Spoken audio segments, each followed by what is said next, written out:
ሰላም ጤና ይስጥልኝ እንዴት ናችሁ? በቅድሚያ በሚዲያችሁ አገዛዙ በአማራ ህዝብ ላይ እየፈጸመ ያለውን ጄኖሳይድ ለዓለም አቀፍ ማህበረሰቡ እንዳሳውቅ በሚዲያችሁ ስለጋበዛችሁኝ ጄኖሳይድ አደጋ በተጋረጠበት በታላቁ የአማራ ህዝብና የአማራ ፋኖ ህዝባዊ ድርጅት እንዲሁም በዚህ ትግል ጡታቸው በተቆረጡ ጀግኖች ሰማዕታት ስም ላቅ ያለ ምስጋናን እያቀረቡ ወደ ዝርዝር ሀሳቦች እገባለሁ ማለት ነው። የአገዛዙ ጡት ቆረጣ የጄኖሳይድ ዓላማ እንዳለው ተጨባጭ ማሳያ ነው። ጥቅምት 8 2018 ዓ.ም የአማራ ህዝብ በፋሽስት ጣሊያን ለኳሽነት ማንነት ተኮር ጥቃት ከተከፈተበት 100 ዓመታት ለመቆጠር ትንሽ ዓመታት ብቻ ናቸው የቀሩት። በዚህ አንድ ክፍለ ዘመን ባስቆጠረ የማጥላላት፣ የመፈረጅ፣ የማግለል፣ የማፈናቀልና የመግደል ጥቃት ለአእምሮ የሚሰቀጥጡ ኢሰብአዊ ድርጊቶች ተፈጽመዋል። በፋሽስት ጣሊያን የተፈጸሙት ሳይካተቱ ባለፉት 50 ዓመታት አማራ በማንነቱ እየተለየ ከተፈጸሙበት የጅምላ ጥቃቶች መካከል ንጹሃን መጋዘን ውስጥ ተቆልፎባቸው እሳት ተለቆባቸዋል። እርጉዞች በስለት ተቀደው ጽንሳቸው እንዲወጣ ተደርጓል። የሚጠቡ ህፃናት ተገድለዋል። ሰዎች እንደ በግ ከአንገታቸው ታርደዋል።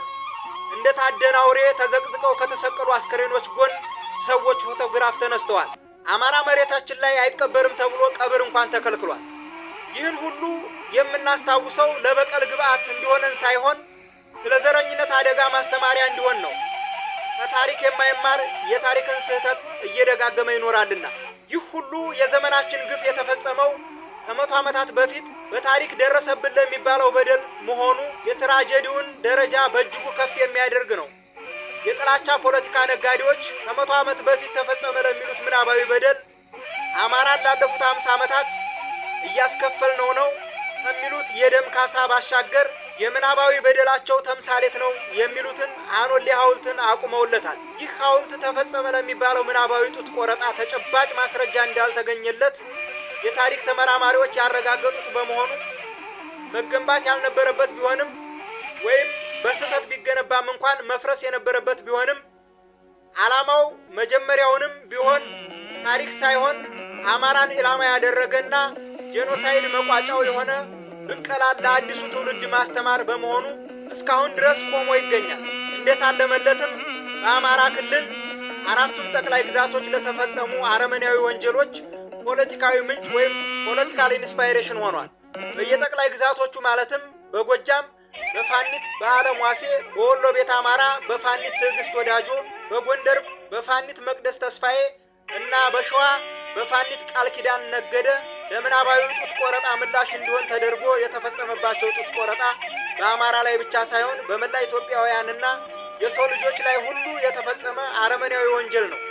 ድርጊቱ አገዛዙ የጄኖሳይድ ዓላማ እንዳለው ግልጽ ማሳያ ነው። ይህ አረመኔያዊ ድርጊት በተጨባጭ ስለመፈጸሙ በምስል ቀርቦም እያለ በአገዛዙ በኩል ምንም ትንፍሽ አለመባሉ ነገሩን ለማባባስ ነው በሚል ነው ብሎ ካለ በእጅጉ ተሳስቷል።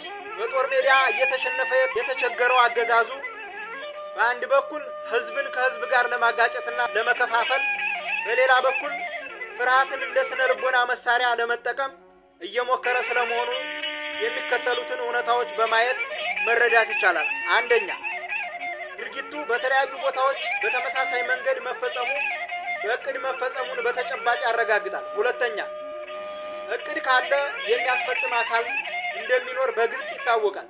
ሶስተኛ፣ ድርጊቱ በፋኖ አባላት ላይ ብቻ የተፈጸመ በመሆኑ ፈጻሚው አካል መንግስታዊ ኃይል መሆኑን ያሳያል። አራተኛ፣ በድርጊቱ በህብረተሰቡ ውስጥ ሊቀሰቀስ የተፈለገ የበቀል ስሜት እንዳለ ከአኖሌ ሐውልት ተምሳሌትነት መረዳት ይቻላል።